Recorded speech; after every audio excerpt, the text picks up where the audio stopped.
sometimes we put our own obstacles on our own selves because of step 2. We do not know how to say no to anybody. We're constantly saying yes. So step 2 taught us that it was okay to say no. Did you practice saying no last week? Did you say no out loud? Say no out loud right now. So no.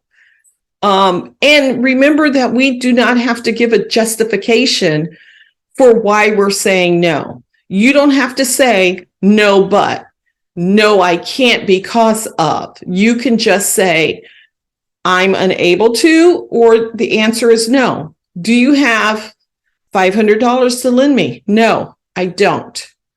Now, I'm one that believes that no is sufficient because I had to teach myself that no was sufficient because I was the yes person. I felt like it made people like me more. It made people want to be around me. It made people love me. I always felt like I needed to buy a person's love.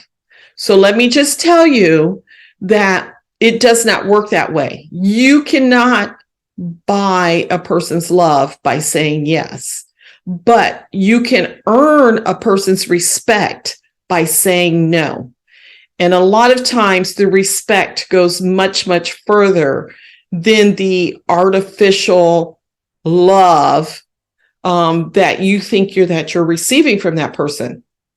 Because when the times get hard, or when you have to say no to that person, and they're used to you saying yes, and you have to say no, you're going to find that there is not just a line between the two of you, but there's going to be a valley between the two of you because you're not at the point when you say no, you're going to be disposable to that person, whether it's in marriage, whether it's in friendship, whether it's in your relationship with your family members, you're going to find that you're disposable because you did use the word no.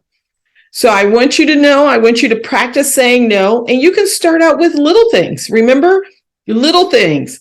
Do you want to go out to dinner with me tonight? No. Do you have $5 I can borrow? No, I do not. And it's okay. I know we've been taught as females that our goal is to try to make everybody else's life comfortable. But your goal is to make yourself comfortable. You are the prime person that needs to have self-love in order for you to give love.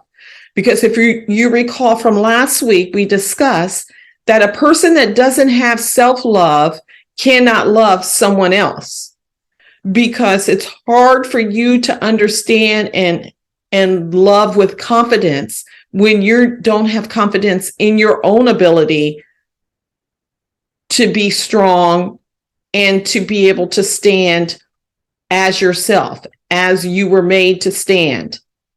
We say yes a lot of times. That yes diminishes our self. It diminishes our actions. It diminishes our boundaries. And when we set up boundaries for ourselves, those boundaries become imperative that we're able to keep those boundaries in our life. So when we talked about no, we remember we were going to practice the word no and be able to say that without feeling guilty, without having self-animosity, without feeling as if we've said something wrong. No is not an ugly word. I just want you to know it's a word that we're allowed to use no matter what. We grew up hearing no as a child, and so it's okay to say no now. That when you say yes, you have to make sure that your yes is not a no to you. What does that mean? If I say yes to you, am I saying no to myself because I want to have rest? If I say yes to you, am I saying no to myself for my medicine? If I say yes to you, am I saying no to my wallet because now I have to buy more gas?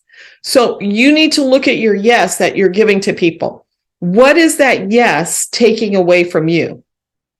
Once you're able to answer that question, then you will see that it's easier to say no sometimes, because now you value your own time, your own mental, your own finances, and your own spirituality.